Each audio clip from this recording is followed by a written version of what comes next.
First time LSD use at age 46. An interest in LSD.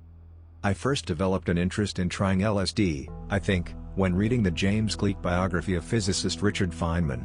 While Feynman's biography mentioned that everyone around him was trying LSD, when it was legal, Feynman mentioned that he would never try it, because the risk to his brain, which was what his entire career had been based upon, was too great.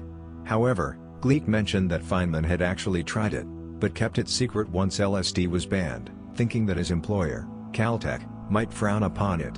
Then, I read the Steve Jobs biography, where it was mentioned. An article on Cary Grant trying it made its way onto my reading list.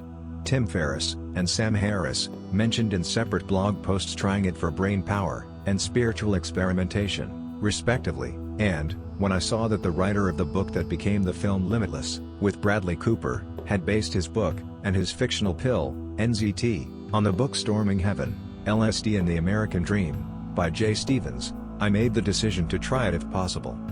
I turned 46 late last year, and I had never ever tried drugs. I hadn't even tried alcohol until my 21st birthday, but always had a fear of any drugs.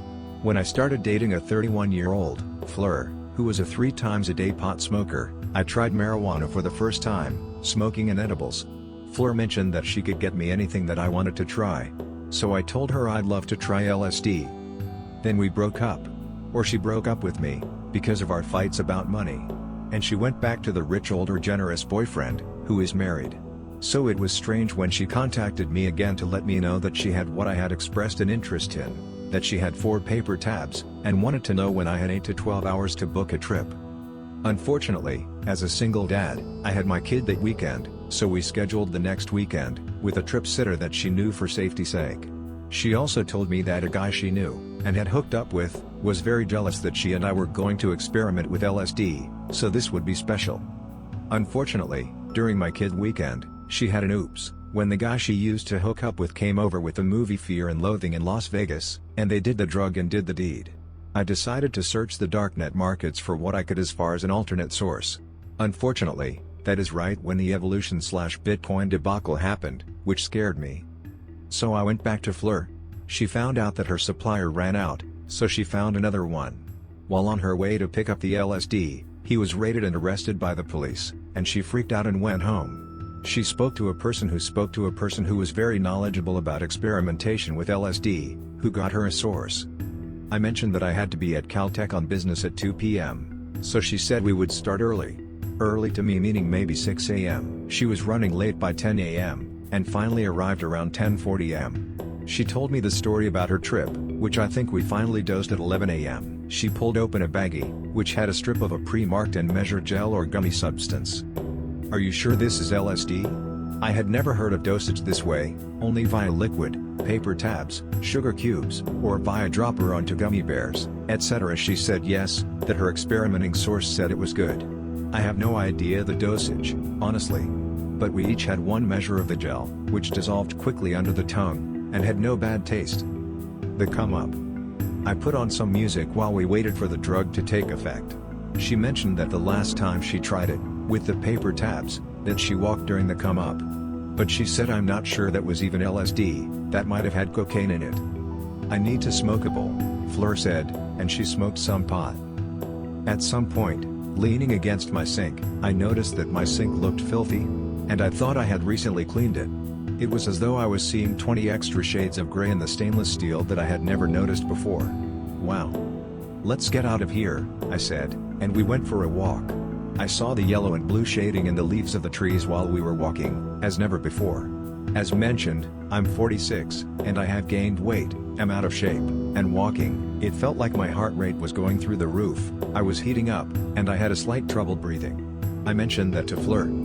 Fleur said, "I don't want to have to call the ambulance on you. I've done that for 3 friends already." Taking a spill.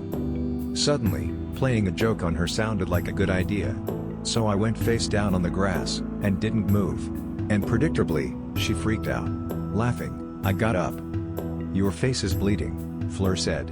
I reached up and felt a point where I had hit a root and had a blood spot on the middle of my forehead. "Let's keep walking, so that no one stops and asks if you are okay." On we went, to a sculpture garden, with a pyramid, rocks, flowing water, and lots of trees. There were patches of long flowing grass, and they seemed to be moving, and bulging, and I was not sure if it was the wind or the effects of the LSD. Let's sit under the trees, and watch the sparkling dew on the grass. Unfortunately, an old man with a fanny pack heard me say that and took the only bench in front of the grass. So we went and sat elsewhere. Fleur was suspicious. I wonder if that old man suspects something. No, I said, we are just like two art students, admiring the sculpture garden. I sat on the bench next to her. We ended up lying on a stone bench head to head, with our legs in opposite directions. Look at the wispy clouds, they look 3D, Fleur said. I couldn't see that. I expected the sky to look like colors, or to see trails when I moved my hand, but I didn't. But I really wanted to walk barefoot in the grass between a large group of trees that I saw. The amazing different shades of green that I saw really fascinated me. So I entered a group of about 8 trees. I speak with the trees. Walking barefoot through the grass, I felt drawn to one of the trees. It was a eucalyptus. Right away, I noticed that the knots in its bark made a face. Big deal, I told myself, you can find a face in anything. But staring at its bark, it seemed to be moving, breathing, bulging, and alive. That fascinated me. I saw one patch of the bark and my vision stay still, while the rest of the tree seemed to move. I tried to focus on the face and the trees, but that didn't seem to do anything for me. I tried to feel the trees and the grass breathe with me, but that didn't seem to work. So I focused on the moving bark again. Then I heard a voice inside my mind. Look deeper. I looked around, and looked up to the tree and to the new branches growing up on the higher branches. With my more sensitive vision to colors, I could clearly see how the tree became limbs, which became branches, became smaller branches, and became leaves. And from the older leaves, which were turning a darker green and brown, were younger leaves growing a bright green, at the end of the smaller branches. Wow, I said audibly. Looking back at the tree, I realized that the look deeper comment made me realize that looking for eyes on trees was superficial and silly. I felt like that was staring at a big pair of breasts on a tree, without seeing what they were attached to. There was a lot to see, but I had to put aside trying to make the trees look human, or anthropomorphizing them. I looked at another tree, which was an oak, and yet another tree, which was a birch. I saw how the oak, with its complex bark, was swirling, and how it faced another oak tree, which was smaller. And at the end of the grove was a large green tree with spikes. My mom always called those a monkey puzzle, but I am not sure what it is called. That tree had a grain that went sideways in rings, like fat rolls, around the tree, instead of the vertical grains of all the other trees. Every tree was different. Look deeper, I heard again, and at that point, I got a little freaked out and returned to Fleur on the bench. I've been communing with the trees, I told her. Let me guess, she said. You are a tree hugger now? No, I said, but I feel like, in a way, the trees were speaking to me. Oh, I see now, Fleur said. You are the Lorax. You speak for the trees. This comment caused a giggling fit between the two of us for a long time. No. But I did spend a long time with that eucalyptus. That tree is Australian, so it is not from here. But chances are it was brought here to this county between 1865 and 1880. When there was a huge investment of eucalyptus trees and their rapid growth for farming purposes as a windbreak. I was trying to impress her with my knowledge of local flora. So, that tree is lonely, because it's so far from home, she said. Maybe, I said. Come on, let me introduce you, I told Fleur. So I pointed out what I had seen, about the grain of the tree, and about how different they all were. I pointed out the spiked tree, and how sharp the spikes were, and how different that grain was. You know, they make military night vision goggles green, because the human eye can distinguish more shades of green than any other color. While she spent the time pricking her fingers on the spikes, I returned to the eucalyptus. You're wrong, I heard a voice say inside my head. I'm not lonely, and I'm not far from home. And I'm definitely not different from the others. Of course you are, I thought. You are different, and I can tell by looking at you. I told you to look deeper, the tree said in my mind. We are all here, roots in the same soil, inspiring and expiring the same atmosphere, and with the same sun shining on us. We are all drawing the same energy and nutrients. Look deeper. That made me gasp. The metaphor for all of us on Earth, all limited by what we do with the same resources, the air, the sun, the wind, the water, the minerals in the land, was super obvious to me. And I felt stupid for thinking how different everything was. I was part of the trees, and of the earth also. We all start with the same resources. Fleur didn't like the way that the knots in the spike tree was looking at her, and she said that she wanted to jump and run. But instead she went and sat down again. When she did, I went over and hugged the eucalyptus. I was, indeed, a tree hugger. The fanny pack man left the throne area, and so I went up there. I noticed that the dewdrops, which had made these beautiful hexagon colors when I walked by there previously, had all dried up. I frowned. I walked around and noticed a granite round table and chairs, like a picnic table. The granite was alive, moving, like it was a pool of water. All the individual dark grains in the granite seemed to be dancing and boiling. That amazed me. Everything has a grain. Suddenly, I recalled being 12 again. I had problems with my parents, and was sent to live on a 500-acre ranch in rural Oregon, back then, and I was remembering being with a family that didn't know me that well. I hung out with a 20-year-old, named Alan, who was into cars and restored and painted rare cars to sell. I used to help him sand cars and paint them, and he told me the importance of following the contours of the car's lines. Everything has a grain, he would say. Follow the grain. Petting Alan's German Shepherd back then, he saw me petting the dog backwards to its fur. I told you to follow the grain, he said.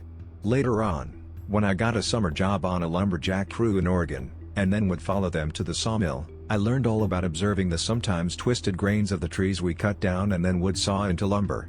Observing the grains of the tree, and predicting how the tension would release as you cut into the tree and tried to make the tree fall a certain way, was very important. The next summer, I helped a butcher shop with a field truck slaughter a few farm animals, including 3 cows, a pig, a goat, several lambs, and a bison. Again, and again, the butcher trying to teach me a few things had said while cutting near the bones, follow the grain of the muscle. I had totally forgot about that, and all that came back to me in a flurry of memories, all connected. And very vivid. While Fleur sat on the bench, I decided to jump up on a granite rock, which was rough in texture. I saw what looked like a security guard approaching, and decided to go over to Fleur again. Doing so required that I jump off the rock, and looking down, it looked like the texture of the rock was like spikes, and the ground seemed around a mile away. Afraid that I was going to break an ankle, I jumped anyway, and landed safely. I was amazed at how, even though I felt like I was tripping balls, I had an excellent sense of balance, able to sit and stand, run, jump, and walk, without problem. I could feel, since it was now noon, how hot the ground was, and how burning hot the sun was. I walked over and could see that the security guard was actually a cleaning lady.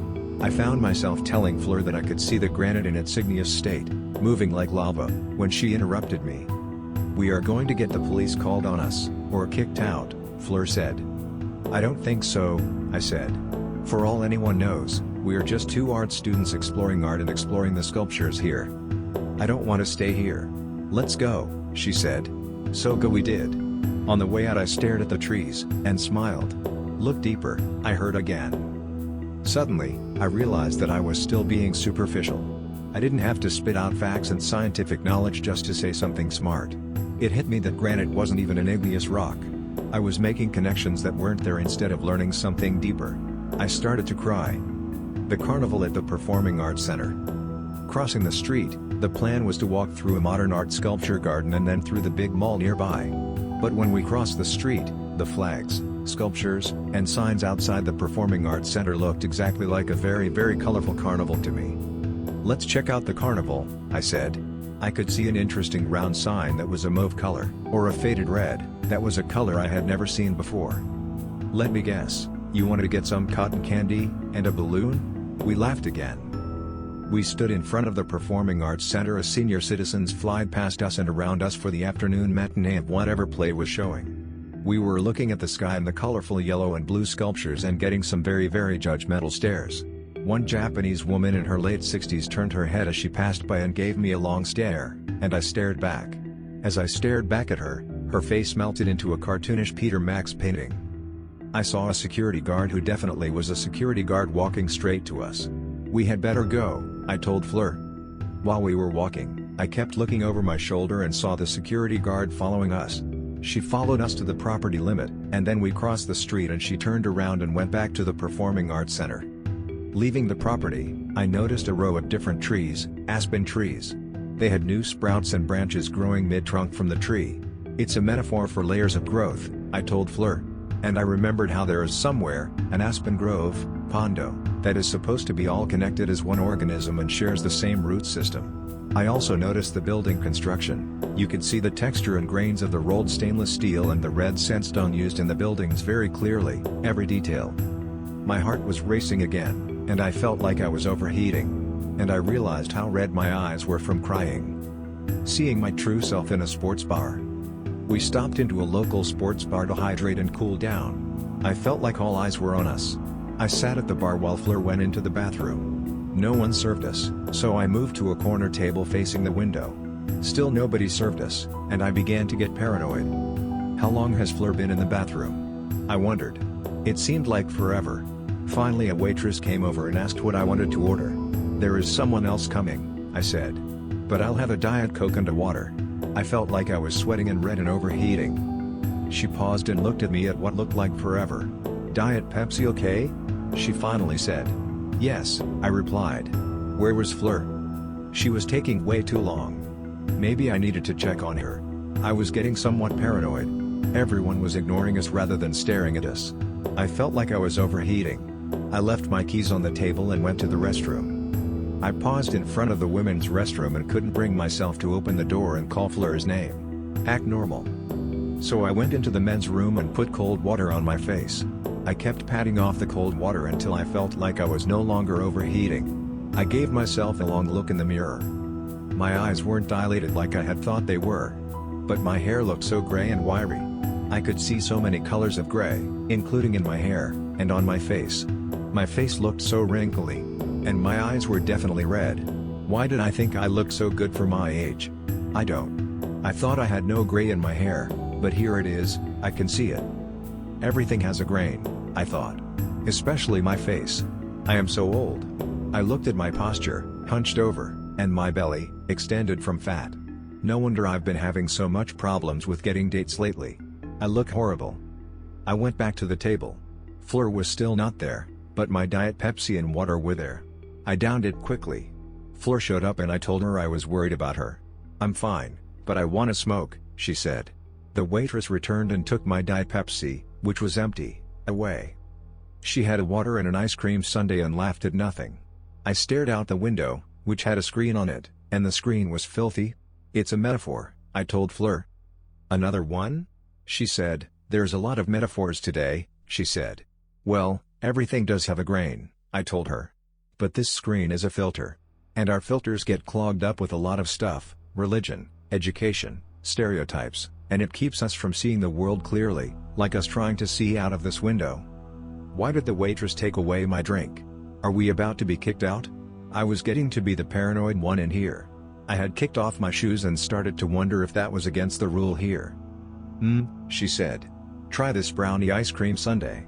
I did, and it tasted super sweet and chemically to me. So did the Diet Pepsi, for that matter. Much more than I've ever noticed before. We weren't going to have any alcohol, and I didn't feel hungry, at all, and I was cooling off. So I put my credit card on the table. The waitress refilled the water and Diet Pepsi again and didn't take the card. I was getting paranoid about that. Maybe it was the fact that I didn't have shoes. I'm sure that they have a sign that they can refuse service for no shoes or no shirt.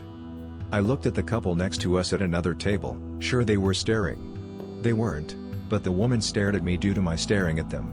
I noticed how gray her skin color was. She must be a smoker. While she faced me and looked at me, her face seemed to melt, almost, and she looked like the cartoon Droopy Dog character. "Your eyes are yellow. Like really yellow. You should get that checked out with a doctor," Fleur said to me.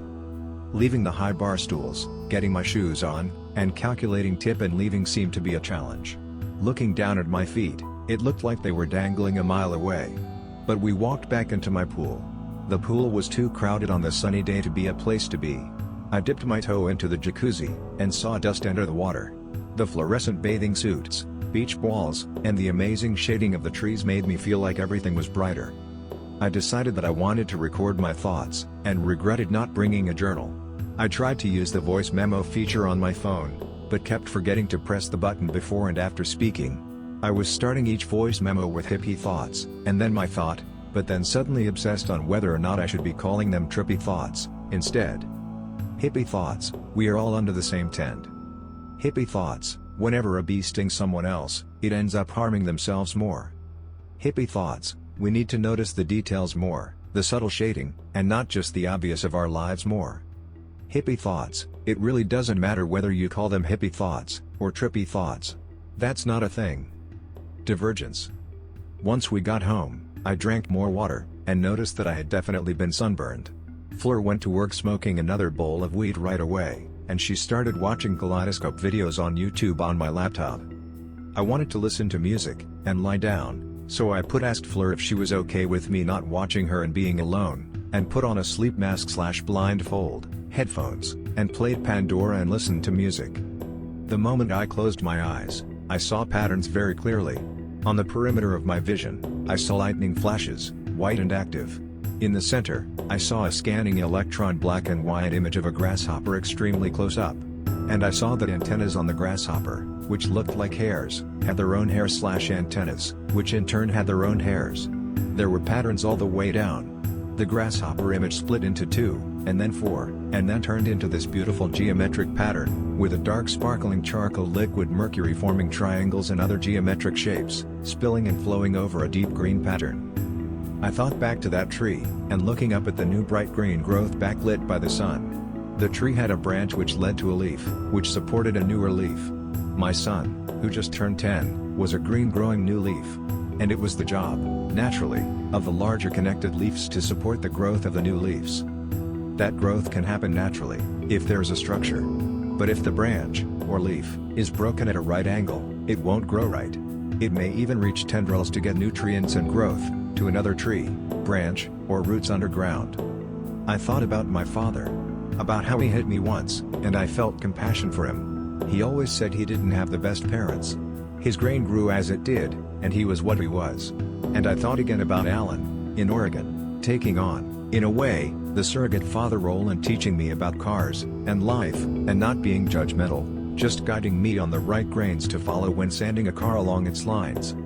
And of course, I thought about my son. It suddenly became super important for me to make sure that I offered guidance to my son and that he grew with my assistance straight and narrow without veering off into something damaging. I could feel a duty as elders to guide my young son and show him the dangers and the ways to grow up safe and happy. I wanted to expose my son to good things, and feed the good things in him right. And to show him that all the sex and shit talking of society is not all there is. All the marketing that he has been, and will be exposed to, is not all there is. I started to cry, fairly uncontrollably. I cried for the damaged relationship with my dad, who was in a great marriage with my mom, and was a great provider, and so smart, and a world traveler, but worked too hard and was never around. And I cried for my son, who I worry about and just want to grow up self-actualized and happy and independent. Here I was noticing every detail of the moment, and I was not taking in every moment of my son as he goes through his childhood. Ah, I know what this is. This is my brain pattern, doing. And then I was stuck. I had this overwhelming feeling that I didn't really know what was going on. It was humbling. I always wanted to insert a scientific answer into something, but this was way out of my normal experience. I found myself saying over and over again to myself, I don't know shit. I don't know shit. I don't know shit. Musical adventures. Then the Pandora station changed to a Rihanna song. What the fuck? Rihanna? I thought for sure I had selected a chill out, lounge music station before the trip even started. This song shouldn't be playing. But I went with it. The patterns and lights in my brain, and the lightning electricity, made colorful disco patterns. I could hear every detail of the music. When Rihanna took a breath to sing the next line of verse, I could hear the air passing through her larynx. Even air has a grain, I thought. I'll bet if she had a bump, or a polyp, in her breathing tract, you could hear that in the music as the air passed over it.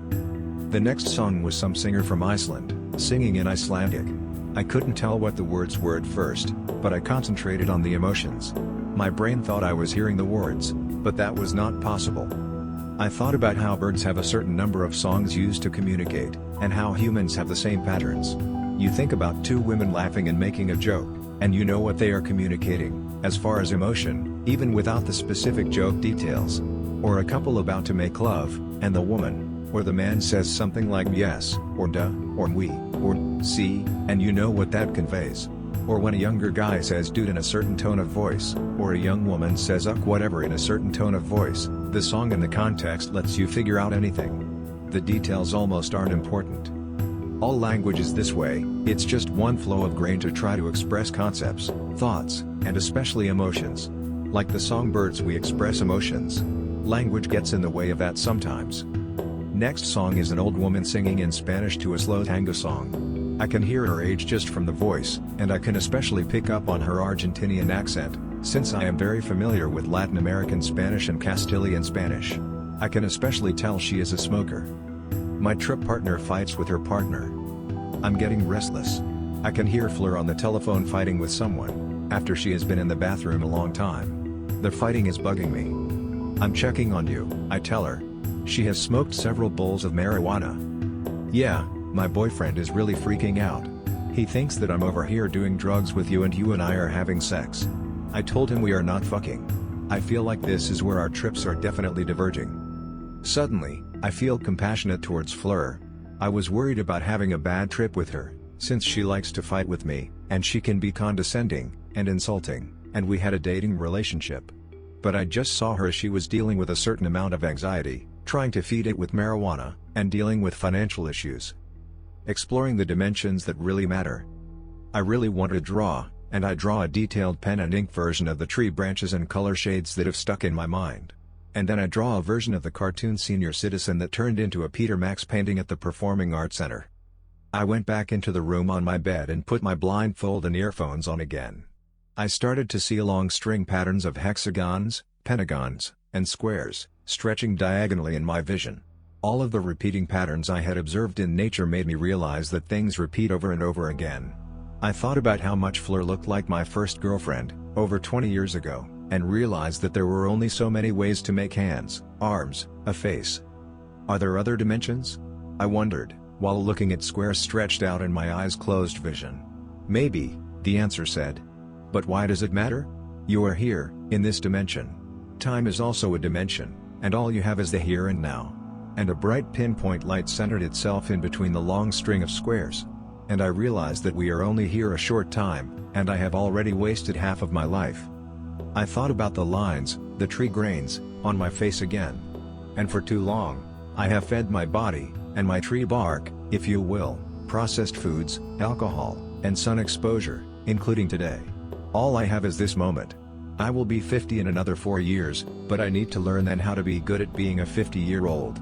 For now, I need to learn how to be a good 46-year-old. That means bonding and learning from those my age. I realized that I can learn from the best people at my age, and the best in people younger than me. And, certainly the best in those aged above me.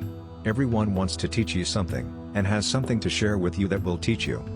Hippie thoughts, don't do except do.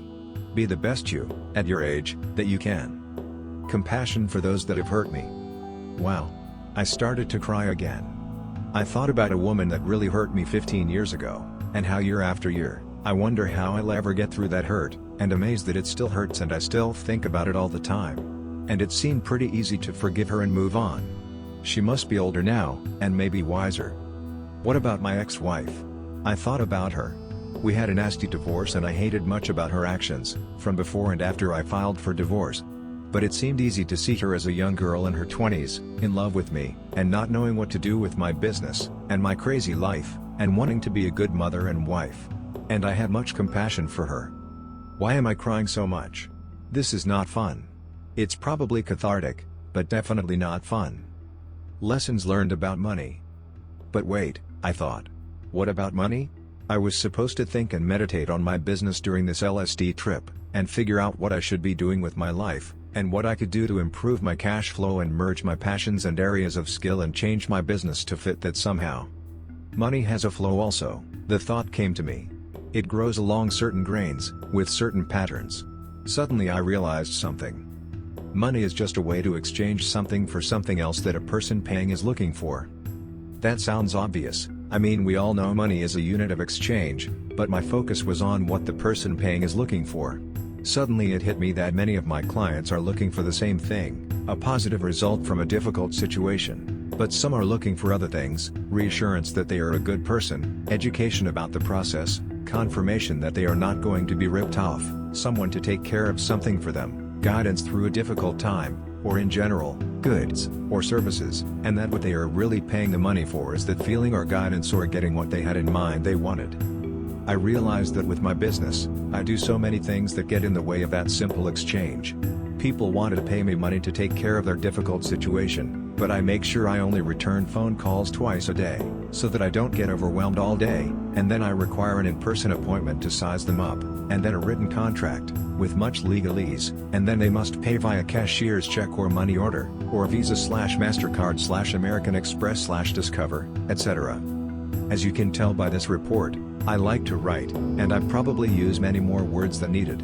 I used to write a custom drafted 30-page memorandum to each client letting them know the pros and cons of each choice we had to make while I was handling their matter, and the probability of success of each option, and my recommended strategy.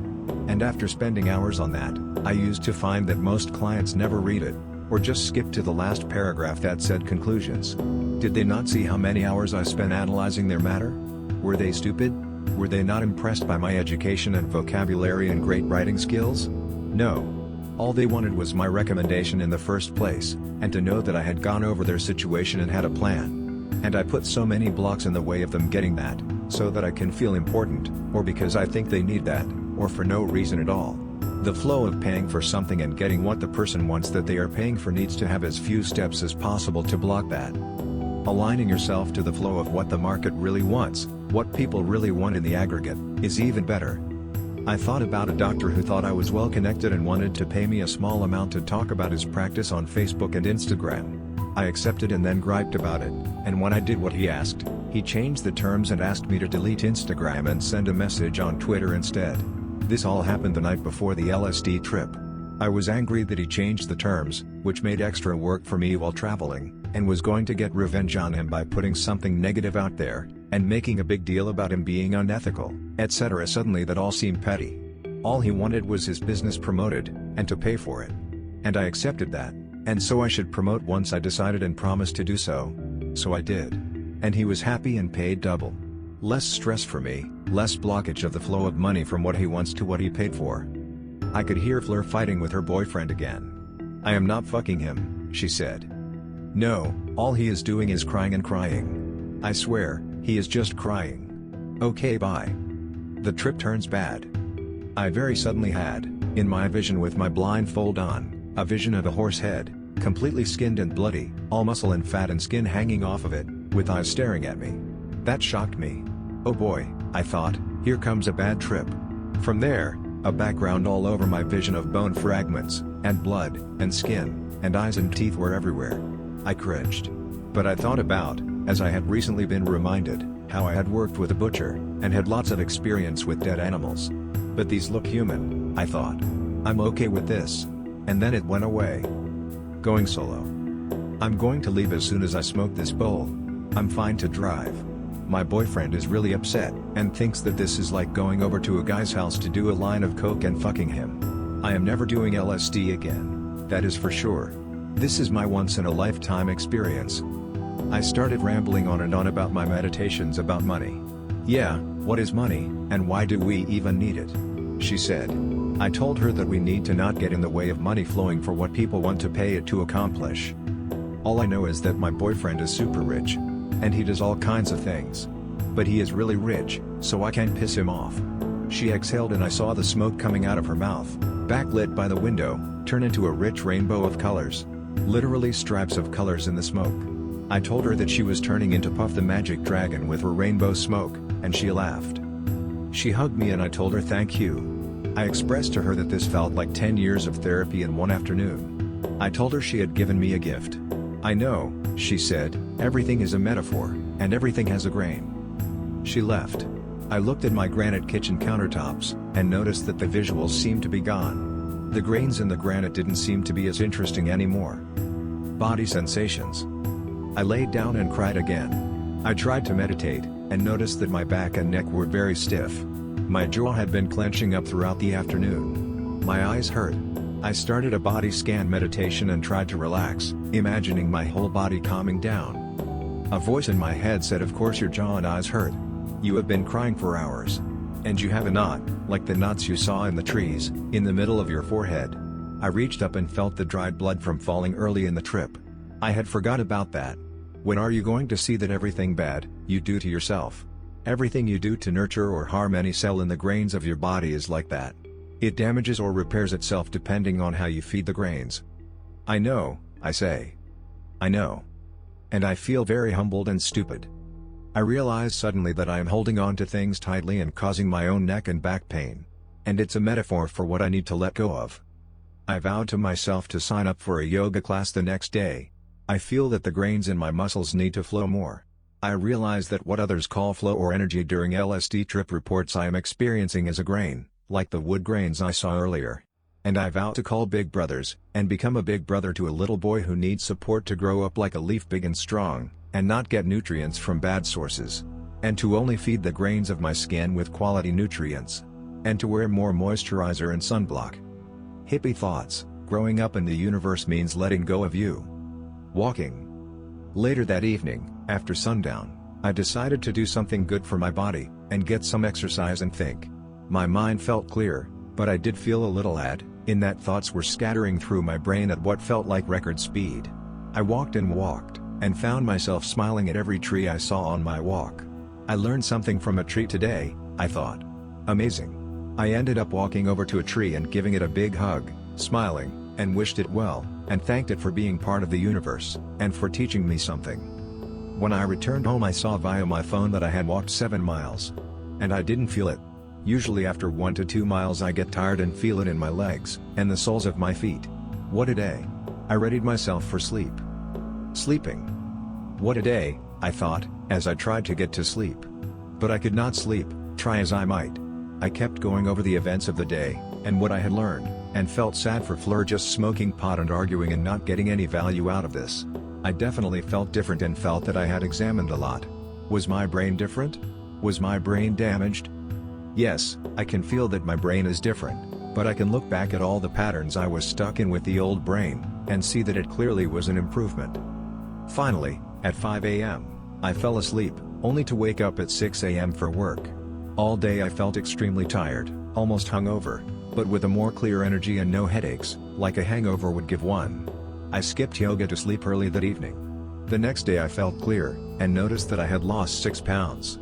That made me smile. Hippie thoughts, it looks the same. It's the same grain. Expressing itself. Familiar patterns. Again and again. Gives us a chance to learn. Gives us a chance to do it right. Or lets us do it wrong. Again and again.